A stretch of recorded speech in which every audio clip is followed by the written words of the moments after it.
प्रिय छात्रों, हिंदी के इस शिक्षण सत्र में आपका हार्दिक स्वागत है। आज हम गद्य खंड के अंतर्गत महाकवि माघ का प्रभात वर्णन निबंध के 11वें भाग का अध्ययन करेंगे।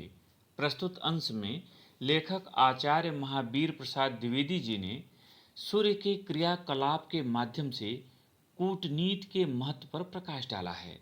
सूर्य पहले तो अंधकार को नष्ट करता है, तत्पश्चात तारों को भी निस्तेज कर देता है, क्योंकि शत्रु की बदौलत जो फलते फूलते हैं उनका भी विनाश साधन कर देना चाहिए, अन्यथा वे मार्ग के कंटक बन सकते हैं।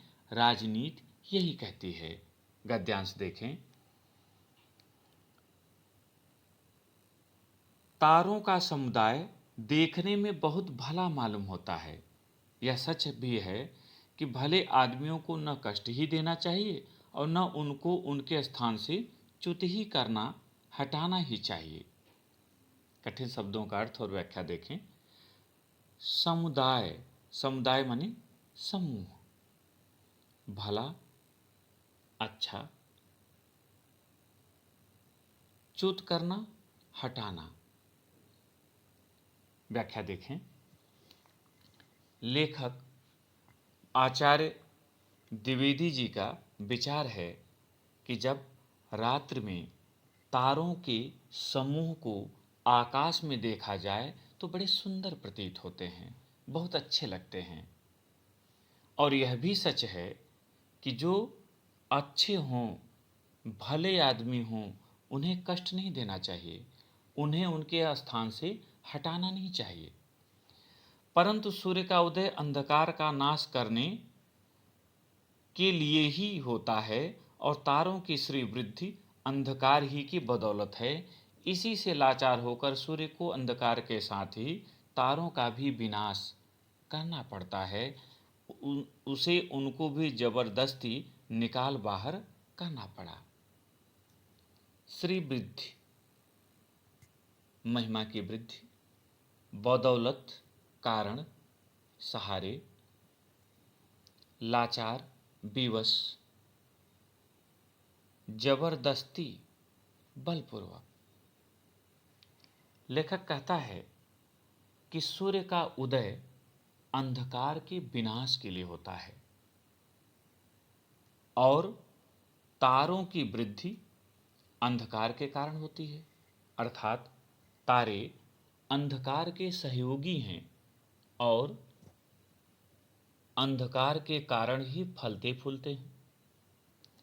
अतः विवश होकर सूर्य को अंधकार का विनाश करने के साथ ही तारों का भी विनाश साधन करना पड़ा, उनको भी बलपूर्वक निकाल बाहर करना पड़ा।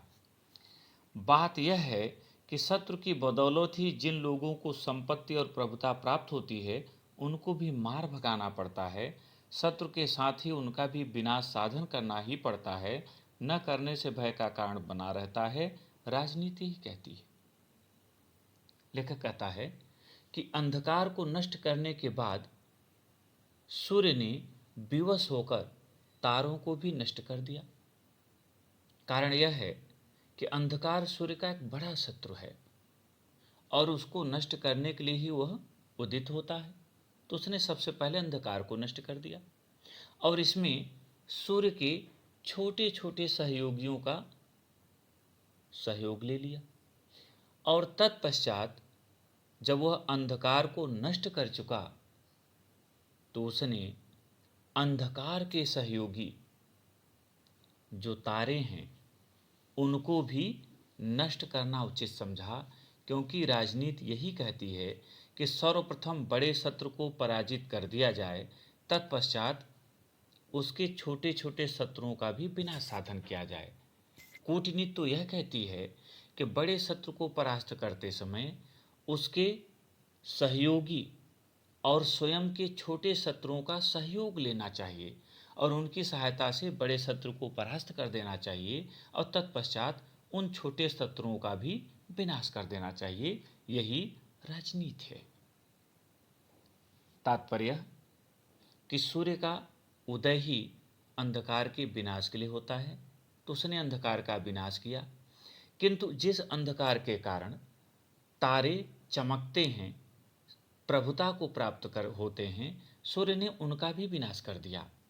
कारण यह कि शत्रु के कारण जो संपत्ति प्राप्त करते हों, प्रभुता प्राप्त करते हों, उन्हें भी नष्ट कर देना चाहिए। अन्यथा शत्रु के नष्ट होने के बाद वो इकट्ठा होकर प्रतिशोध ले सकते हैं, मार्ग का कंटक बन सकते हैं और व्यक्ति को भयभीत कर सकते हैं। इसलिए राजनीति यही कहती है कि शत्रु के साथ उसके सहयोगियों का भी विनाश कर देना चाहिए। यहाँ पर प्रश्नोत्तर देखें। पहला प्रश्न, प्रस्तुत गद्यांश का शीर्षक तथा लेखक का नाम लिखिए। उत्तर, प्रस्तुत गद्यांश का शीर्षक महाकवि माँ का प्रभात वर्णन और लेखक का नाम आचार्य महावीर प्रसाद द्विवेदी है। दूसरा प्रश्न, रेखांकित अंश की व्याख्या कीजिए। और यहाँ रेखांकित अंश है, बात यह है कि शत्रु की बदौलत ही जिन लोगों को संपत्ति और प्रभुता प्राप्त होती है, उनको भी मार भगाना पड़ता है। शत्रु के साथ ही उनका भी विनाश साधन करना ही पड़ता है, न करने से भय का कारण बना ही रहता है। राजनीति यही कहती है। उत्तर, लेखक आचार्य द्विवेदी जी कहते हैं कि शत्रु के कारण ही जो लोग फलते फूलते हैं, धन धान्य से पूर्ण होकर प्रभुत्व संपन्न होते हैं, शत्रु के विनाश के साथ उनका भी सर्वनाश करना चाहिए। ऐसा न करने पर उनसे संघर्ष का भय बना रहता है, वे प्रतिशोध ले सकते हैं। राजनीति यही कहती है कि सर्वप्रथम बड़े शत्रु को पराजित करने के लिए छोटे शत्रु से सहयोग लें और तत्पश्चात बचे हुए शत्रुओं का वो विनष्ट कर दें, उनका भी विनाश कर दें। तीसरा प्रश्न, तारों का समुदाय देखने में कैसा प्रतीत होता है? उत्तर, तारों का समुदाय देखने में बहुत भला प्रतीत होता है। चौथा प्रश्न, गद्यांश के अनुसार राजनीति क्या कहती है?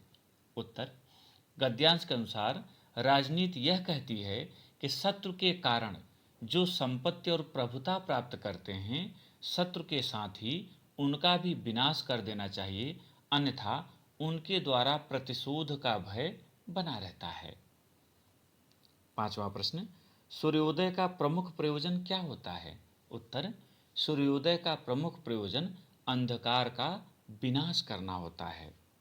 और अंतिम प्रश्न, शत्रु के साथ और किसे मारने की बात सिद्धांत रूप में कही गई है?